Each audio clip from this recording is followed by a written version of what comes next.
Hello everybody, सुन रहे हो? अभिषेक,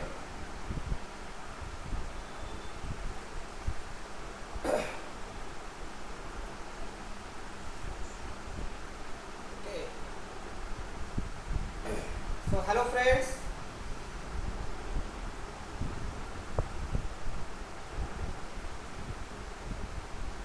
good morning to all of you. This is the third class of spoken English. Today we are going to start the third class. In first class we have discussed about the spoken English. Spoken English क्या था वो मैंने बताया था. We have second class we have discussed the imperative sentence. आज थोड़ा सा उसको और पढ़ाएंगे. That means imperative sentence के बारे में आपको बता दिया था कि that means for imperative sentence we are going to discuss about the imperative sentence. imperative sentence के बारे में डिस्कस किया था इन प्रीवियस क्लास. हमें आप यहाँ से ट्रांसलेशंस भी कह सकते हो, इसे ट्रांसलेशन भी कह सकते हो. अकॉर्डिंग टू स्पोकन के पर्पस से भी इसकी बातें कर सकते हो. अकॉर्डिंग टू ट्रांसलेशन भी आप इसे समझ सकते हो. ट्रांसलेशन बनाने की शुरुआत जो करना है वहाँ से, because this is your starting, हमारा ये स्टार्टिंग है आप सभी का, तो छोटे छोटे शब्दों को समझना है.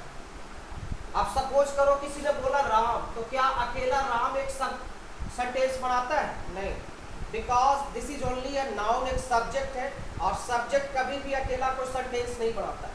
अगर बोला आपने राम रीड्स बुक, अगर सिर्फ बुक बोला तो सिर्फ बुक बोलते हो तब भी एक सेंटेंस का मीनिंग नहीं निकलता है. सिर्फ राम बोला तब भी सेंटेंस का मीनिंग नहीं निकलता. तो अगर राम बुक लिखते हो तो कोई मीनिंग नहीं होता, इट्स सब मीनिंगलेस, ये मतलब ही नहीं निकल पाता. जब तक हम लोग इसमें एक वर्ब का इस्तेमाल नहीं करते हैं, दैट मीन्स एक हार्ट का इस्तेमाल करना है. अगर इसी चीज को लिखते हो राम रीड्स, ठीक है, राम रीड्स बुक, राम किताब पढ़ता है, that means we have to use verb. तो अकेला वर्ब अगर सिर्फ बोला आपने रीड, तब इसका मीनिंग निकलता है, दैट मीन्स पढ़ो. रीड का मतलब होता है पढ़ना, दैट मीन्स किसी को आपने बोला पढ़ो, तो पढ़ो मतलब रीड, पढ़ो. लेकिन अकेला सिर्फ राम बोलोगे, there will be no meaning, कोई मतलब नहीं होगा. अगर अकेला बुक बोलोगे कोई मतलब नहीं होता है. मतलब हमें सेंटेंस बोलने के लिए, पढ़ने के लिए, लिखने के लिए, बातचीत करने के लिए हमें सेंटेंस चाहिए. We need sentence. हमें सेंटेंस के बिना ना हम बोल सकते हैं, ना पढ़ सकते हैं, ना लिख सकते हैं. वाक्य बनाना सीखना है हमें, वाक्य का शुरुआत. तो बोलने के लिए भी वाक्य चाहिए, सेंटेंस चाहिए. पढ़ने के लिए रीडिंग करते हैं, बुक्स मैगजीन पढ़ेंगे, न्यूज़पेपर पढ़ेंगे, वहाँ भी सेंटेंस पढ़ोगे. आप बोलेंगे तब भी सेंटेंस पढ़ेंगे. दैट मीन्स एवरीवेयर आप कुछ लिखेंगे तब भी सेंटेंस लिखो. दैट मीन्स अब सेंटेंस की बात है तो एक सेंटेंस हमने बात किया था और उस सेंटेंस को क्या कहते हैं? Imperative sentence. एक ऐसा सेंटेंस जिससे कि जिसमें there is no subject required, इसमें कोई सब्जेक्ट की आवश्यकता नहीं होता है, किसी कर्ता की जरूरत नहीं होता है. हमें सिर्फ वर्ब एक्शन वर्ड का इस्तेमाल करना है. जैसे किसी ने बोला पढ़ो, रीड, रीड मतलब पढ़ो, तो ये सेंटेंस है, दिस इज द मीनिंगफुल, इसका एक मीनिंग बनता है. बट अगर सीधा किसी ने बोला राम, तो क्या एक सेंटेंस है? नहीं, ये मीनिंगलेस हो गया. किसी ने बोला बुक, तो क्या ये सेंटेंस है? नहीं, तो इसका भी कोई मतलब नहीं निकलता है. लेकिन अगर तीनों को मिलाएंगे, बट अकेला एक वर्ब सेंटेंस बना सकता है. तो अकेला एक वर्ब सेंटेंस बना सकता है, बट अकेला एक सब्जेक्ट नहीं बना सकता, एक ऑब्जेक्ट नहीं बना सकता. इसलिए verb is a heart of sentence. Verb जो होता है वो एक हार्ट होता है, वो सेंटेंसेस के सभी वर्डों को जोड़ने का काम करता है. It makes a relation between subject and object. Subject का होना, वाक्य होने के लिए क्या चाहिए? Subject, verb, object. बट अकेला सब्जेक्ट नहीं बना सकता, अकेला ऑब्जेक्ट नहीं बना सकता है, अकेला वर्ब बना सकता है, रीड. तो हमने एक ऐसे सेंटेंस बनाने, ट्रांसलेशन बनाने की शुरुआत किया था. हमें बातचीत करने के लिए पहले स्मॉल सेंटेंसेस की जरूरत होता है, दैट मीन्स वर्ब सीखना है. और वर्ब का मतलब होता है इंपरेटिव सेंटेंस, जिसमें एक्शन बोलने की बारी बताया था कि एक्शन करना है, आपको बोलने की कोशिश करना है. तो इंपरेटिव सेंटेंस का दो स्ट्रक्चर बताया था, that means positive. Positive structure का मतलब हो गया कि that means only we have to use verb, सिर्फ V1 का इस्तेमाल करना है. और गिवन के साथ अदर वर्ड का इस्तेमाल करना, और इस पे आपको बनाना होता है। अदर वर्ड का मतलब आगे कोई भी सेंटेंस हो सकता है, नो सब्जेक्ट रिक्वायर्ड, कोई सब्जेक्ट की जरूरत नहीं है, सिर्फ अकेला वीवन, वीवन का मतलब वर्ब एक्शन वर्ड का इस्तेमाल करना, और सिर्फ इससे सेंटेंस बनाना है। और यहाँ पे निगेटिव स्ट्रक्चर की अगर बात करें तो हम लोग सबसे first of all we have to use don, don के साथ आपको V one plus other, this is the second structure. पूरी whole English language depend upon the structure, पूरी जो अंग्रेजी भाषा है वो स्ट्रक्चर पर डिपेंड है, और there is a common structure. आप याद कर लीजिए कि पूरे इंग्लिश का either you are going to write, पूरे इंग्लिश का एक कॉमन फॉर्मूला होता है, subject verb and object, we must have idea about subject verb and object, पूरा एक कॉमन फार्मूला है। इसी फार्मूले पे सारा सेंटेंसेस बनते जाता है, यहीं से निकल के टेंस बनेगा, यहीं से निकल के वॉइस बनेगा, यहीं से निकल के मॉडल्स बनता है। हमें लिखने पढ़ने बोलने के लिए सब के लिए एक फार्मूला चाहिए, that is the common structure चाहिए। The common structure is subject verb and object. इसी से एक स्ट्रक्चर मैंने निकाला इंपरेटिव सेंटेंस का, पॉजिटिव निगेटिव। पॉजिटिव का मतलब होता है क्या, इसका एग्जाम्पल अगर बोले, और ये दोनों सेंटेंस का इस्तेमाल हम लोग किस लिए करते हैं, तो ऑर्डर देना, अगर हमें ऑर्डर की बात करना है, रिक्वेस्ट की बात करना है, परमिशन की बात करना है, सजेशन की बात करना है, तो परमिशन देना, सजेशन देना, रिक्वेस्ट देना है, तो that means we have to use imperative sentence. इसमें कोई सब्जेक्ट की जरूरत नहीं है इंपरेटिव का। तो ये पिछले क्लास में थोड़ा सा इसको और आगे बढ़ाते हैं, कुछ एग्जाम्पल के साथ और आपको बताते हैं। जैसे प्लीज भी लगा सकते हो, प्लीज हेल्प मी, अगर पॉजिटिव सेंटेंस बनाते हो तो प्लीज लगाए, सिर्फ जैसे लिखा हेल्प, तो हेल्प मतलब मदद करो, अगर आपने लिखा हेल्प मी, मेरी मदद करो, प्लीज लगा सकते हो, प्लीज हेल्प मी, कृपया मेरी मदद करें। तो अगर प्लीज का इस्तेमाल करते हो तो इट इज वेरी सॉफ्टली, हमें एक सॉफ्टनेस का बोध कराता है। प्लीज मतलब कृपया, अगर किसी को बोला हेल्प मी, और अगर बोला प्लीज हेल्प मी, कृपया मेरी मदद करें, तो आप प्लीज भी लगा सकते हो। जैसे गिव योर पेन, अगर आपने किसी से सीधे डायरेक्टली बोला कि गिव योर पेन, अपना कलम दो, गिव लगा करके भी हम लोग बनाते हैं, गिव योर पेन मतलब अपना कलम दो, लेकिन अगर वही उसी चीज को प्लीज लगा दिया जाए, वी आर यूजिंग प्लीज, अगर प्लीज लगाते हैं तो थोड़ा सा इफेक्टिव हो जाता है, please give your pen, please give your pen, कृपया अपना कलम दो, तो ऐसे बोल सकते हो, ठीक है।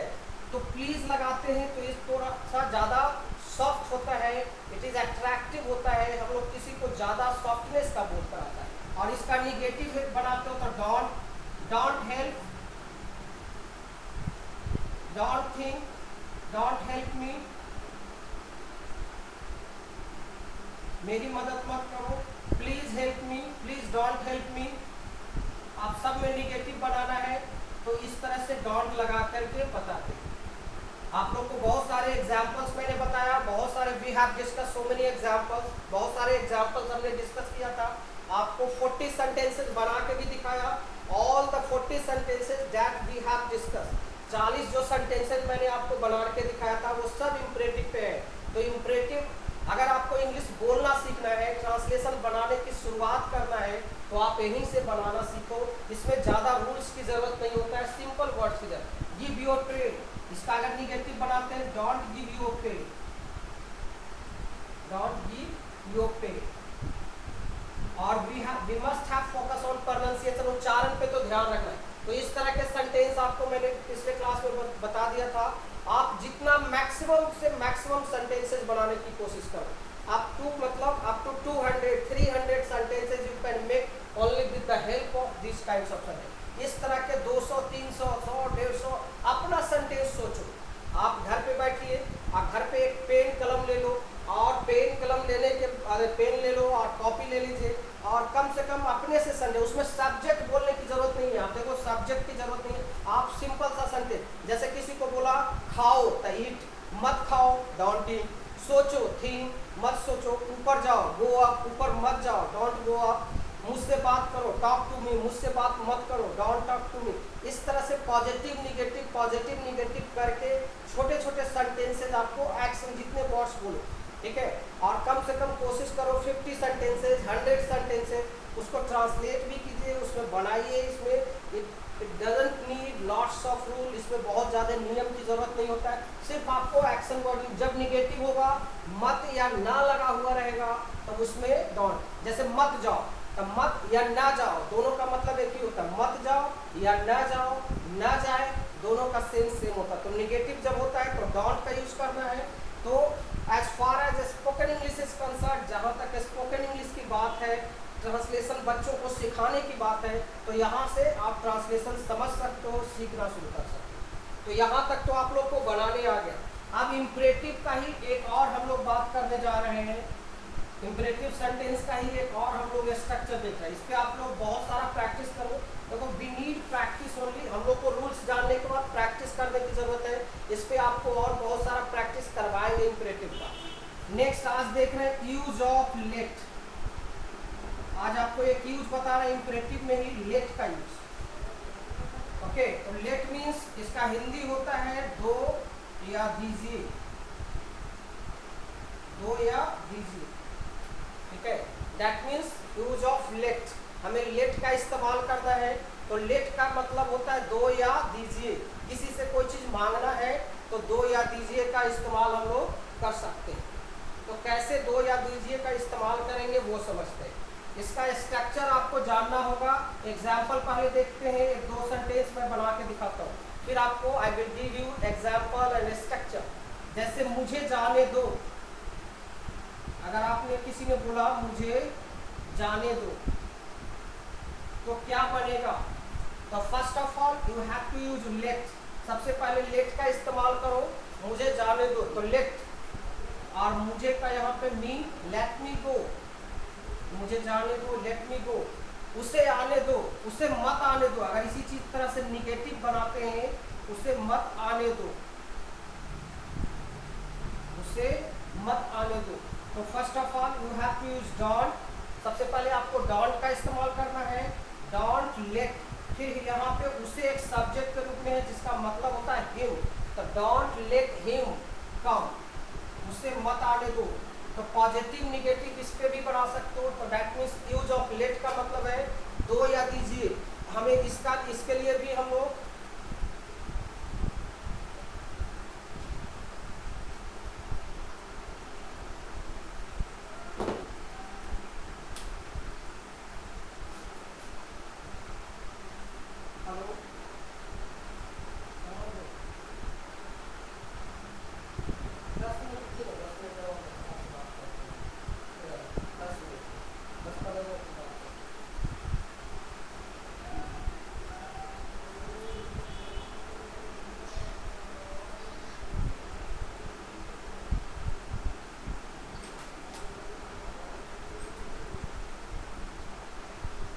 Okay.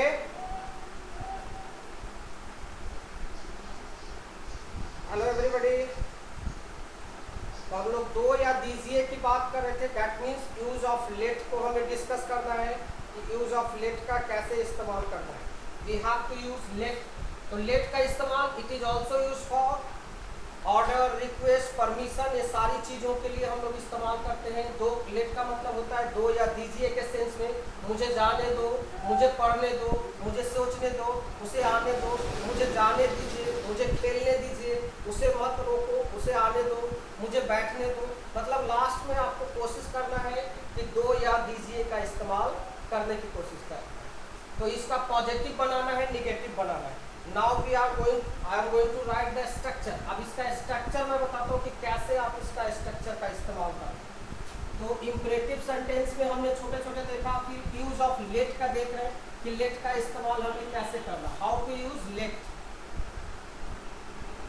It's structure, positive structure, let का आपको क्या बनेगा, लेट का positive structure. First of all use let, let के बाद यूज किया जाता है यहाँ पे this is the indirect object, this is indirect object, इसको आई को बोलते हैं। क्या होता है इनडायरेक्ट ऑब्जेक्ट वो अभी मैं बताता हूँ। इसके बाद then you have to use given, then direct object का इस्तेमाल करना। डायरेक्ट ऑब्जेक्ट मतलब अदर वर्ड्स आप कर सकते या इसके बाद लेट, जैसे let me go, let me go there, यहाँ पे अदर वर्ड ओ डब्ल्यू इस्तेमाल करें, that means we have to use other. तो this is the structure, positive structure, let plus indirect object plus V1 plus other word. जैसे मुझे वहां जाने दो, उसे मुझे वहां जाने दो, मुझे वहां जाने दो। अब इसको बनाना है मुझे वहां जाने दो, इसको ट्रांसलेट करना है। कैसे ट्रांसलेट होगा?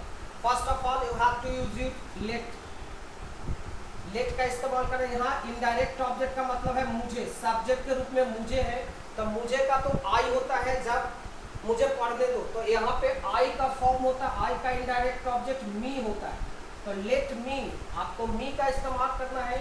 और जाना, एक्शन वर्ड हो रहा है जाने का, तो लेट मी गो। अब बच गया वहां पे देयर, वहां, तो लेट मी गो देयर, मुझे वहां जाने दो, लेट मी गो देयर, मुझे वहां जाने दो। इसका इनडायरेक्ट ऑब्जेक्ट क्या होता है वो थोड़ा सा लिस्ट आपको याद रखना होगा, you will have to remember the indirect object. और इट्स निगेटिव स्ट्रक्चर, इसका पहले निगेटिव स्ट्रक्चर हम लोग समझते हैं। निगेटिव दैट मीन्स कि don't plus let plus indirect object plus V1 plus other, उसे वहां मत जाने दो। अगर इसी चीज को रहता कि उसे वहां मत जाने दो, उसे वहां मत जाने दो, उसे वहां मत जाने दो, तो फर्स्ट ऑफ ऑल क्या यूज करना है? Don't let him. अब यहाँ पे ही का हिम यूज करना है, सब्जेक्ट उसे हो रहा है, उसे के जगह पे इनडायरेक्ट ऑब्जेक्ट हिम, तो डोंट लेट हिम गो, वो मतलब जाना, देयर, तो don't let him go there. तो इम्परेटिव का भी पॉजिटिव निगेटिव था, जिसका स्ट्रक्चर आपने देखा V1 plus other word, negative बनाया तो डोंट लगा करके V1 प्लस अदर। इसका क्या है यूज ऑफ लेट? लेट का सीधा सा मतलब है आपको किसी से रिक्वेस्ट करना है, दो या दीजिए, ऑर्डर, रिक्वेस्ट करना है, परमिशन लेना है, तो इसका भी इस्तेमाल कर सकते हो। जैसे मुझे वहां जाने दो, तो लेट मी गो देयर, उसे वहां मत जाने दो, don't let him go there, उसे वहां मत जाने। That means first of all positive structure is let, then indirect object plus V1 plus other word, आगे जो भी इस्तेमाल कर सकते हो, कुछ भी आ सकता है। यहाँ निगेटिव में don't plus let plus indirect object plus V1 plus. यहाँ पे याद रखने की सिर्फ जरूरत ये है कि आप इनडायरेक्ट ऑब्जेक्ट में क्या क्या इस्तेमाल करोगे। तो सब्जेक्ट जो होता है आई, आई का मी इस्तेमाल करना है, ही का हिम इस्तेमाल करना है, सी का हर इस्तेमाल करना है, वी का अस इस्तेमाल करना है। तो वो मैं अभी लिस्ट बता दे रहा हूँ कि किसके लिए कौन सा इनडायरेक्ट ऑब्जेक्ट इस्तेमाल करना है। तो ये स्ट्रक्चर है, इस पे भी हम लोग बहुत सारे positive negative structure we have to discuss. Are you getting? समझ में आ रहा है सबको? हाँ, ओके। तो this is the positive, let का यूज किया इम्परेटिव के द्वारा ही। अब इसका मैं थोड़ा सा लिस्ट बता रहा हूँ कि आई का, मी का, don't try to write, I will send you assignment, इसका रिकॉर्डिंग भी है, इसका असाइनमेंट भी जाएगा, इसलिए सिर्फ you have to just listen, थोड़ा सा कॉपी पेन रखो और बाकी समझने की कोशिश करो। डोंट ट्राई टू राइट, आप नहीं भी लिखेंगे डोंट वरी। अब देखो, आपको मैं बता रहा हूँ यहाँ पे सब्जेक्ट के रूप में किसको इस्तेमाल करते हैं। जब फुल सेंटेंस बनाते हैं then we have to use subject. जैसे सब्जेक्ट आई, फिर वी, ही, यू, यू का फिर यहाँ पे ही, सी, इट, दे। ये आपको कम से कम याद रखना है। इसका इनडायरेक्ट ऑब्जेक्ट याद रखना है। What is the indirect object? जैसे आई का इस्तेमाल करना है मी, वी का अस, यू का यू, ही का हिम, सी का हर, इट का इट्स, दे का दे, इसको इस्तेमाल करना है। तो जहां पे आई रहेगा तो मी का मतलब हो गया मुझे, मी का मतलब मुझे, हमें, अस, हमें जाने दो, तो हमें रहेगा या हम लोगों को, हमें यूज करना है, या इसका हिंदी होता है हम लोगों को, हम लोगों को पढ़ने दो, हम लोगों को जाने दो। इसका यू का मतलब तुम, तो यू तो इसमें इस्तेमाल नहीं है क्योंकि सेकंड पर्सन के साथ ही यू का अंडरस्टूड होता है। उसे, हिम का उसे होगा, मेल के लिए, पुरुष के लिए, हर का इसे, इसके लिए भी उसे होता है। और निर्जीव चीजों का लिए यूज करना है लेट इट। जैसे पंखा चल रहा है तो फैन इज मूविंग, फैन चल रहा है। अगर आपने बोला कि कोई फैन बंद करने जा रहा है, अगर आपने बोला कि फैन चलने दो, फैन को मूव करने दो, फैन को चलने दो, तो लेट द फैन, या इसे चलने दो तो let it move, let it move, इसे चलने दो, इसे घूमने दो, लेट इट मूव। ठीक है, तो कोई चीज फैन चल रहा तो निर्जीव चीजों के लिए इट्स का इस्तेमाल करना है। ठीक है, दे का, देम, उन लोगों का या उन्हें, उन्हें इस्तेमाल करना है या उन लोगों को इस्तेमाल करना है, उन लोगों को। जैसे उन लोगों को आने दो तो लेट देम कम, उन्हें आने दो, लेट देम। एक से अधिक प्लूरल में रहेगा तो देम यूज होता है, दे का यूज करना है। आप दे के लिए किसका यूज करना है? देम का। जैसे बहुत सारे आ रहे हैं अंदर की ओर तो उन लोगों को बोला उन्हें आने दो तो लेट देम कम, उसे आने दो, लेट हिम। तो ये आपको लिस्ट याद रखना बहुत जरूरी है कि यहाँ पे लेट के बाद जो एक डायरेक्ट ऑब्जेक्ट है उसमें हमेशा किसका इस्तेमाल करना है? मी का, अस का, हिम का, हर, इट्स, देम, इसका इस्तेमाल करना है। तो this is the use of let. आपको लेट, अब इस पे मैं 2-4-10 एग्जाम्पल्स आपको बना करके दिखा रहा हूँ। जैसे उन्हें आने दो, एक सेंटेंस बनाइए, उन्हें आने दो। अब इसको ट्रांसलेट करना है तो क्या बनेगा? फर्स्ट ऑफ ऑल लेट दे। अब यहाँ पे उन्हें है, उन्हें के लिए याद रखो लेट देम। अब आना का हो गया कम, तो let them come, let them come. अगर यही चीज निगेटिव में बनाते कि उन्हें मत आने दो, उन्हें मत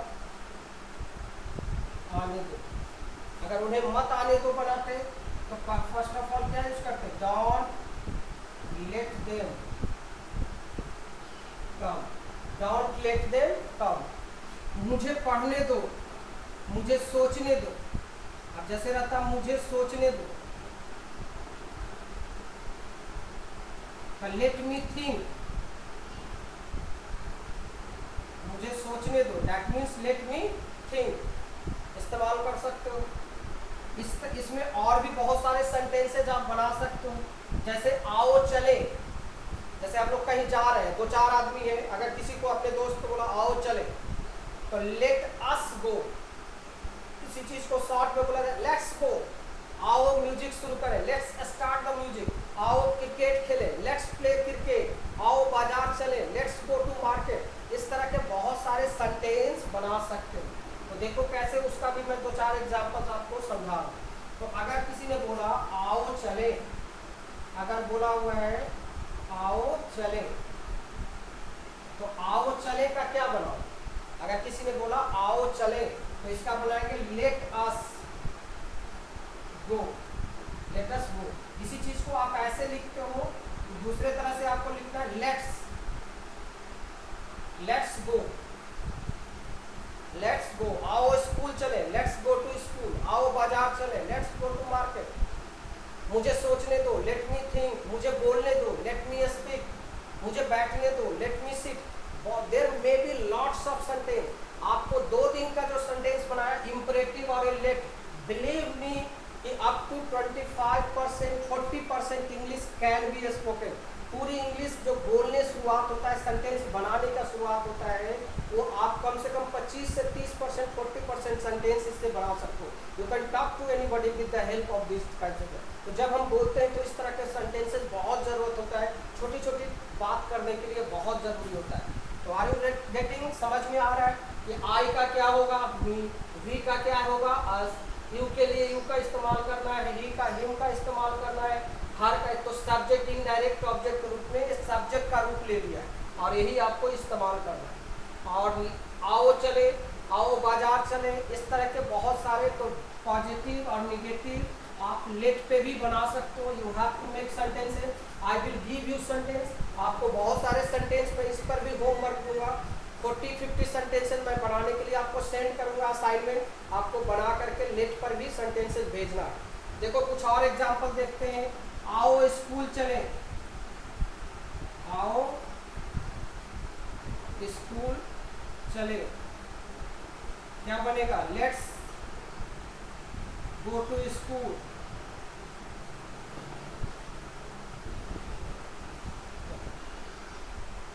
आओ बाजार चले,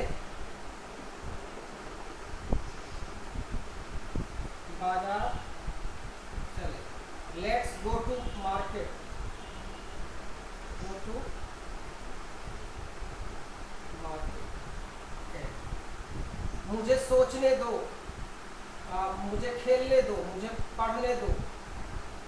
अब देखो थोड़ा सा दो सेंटेंस मैं मिला करके बना रहा हूँ। मैं दो sentence, I am going to give you दो सेंटेंसेस को मैं मिला रहा हूँ। दैट मीन्स मुझे पढ़ना, we have discuss the imperative sentence. अब इंपरेटिव और लेट को थोड़ा I am going to combine each other, मैं दोनों को मिलाने की कोशिश कर रहा हूँ, एक सेंटेंस लिख रहा हूँ। मुझे पढ़ने दो, मुझे परेशान मत करो। मुझे पढ़ने दो, मुझे परेशान मत करो। मुझे पढ़ने दो, मुझे परेशान मत करो। परेशान मत करो। अब देखो ये बड़ा सेंटेंस हो गया, आपको दो पार्ट में करना है। मुझे पढ़ने दो, this is the first sentence. मुझे परेशान मत करो, तो दो सेंटेंसेस के रूप में है। आपको दोनों सेंटेंस कैसे इसको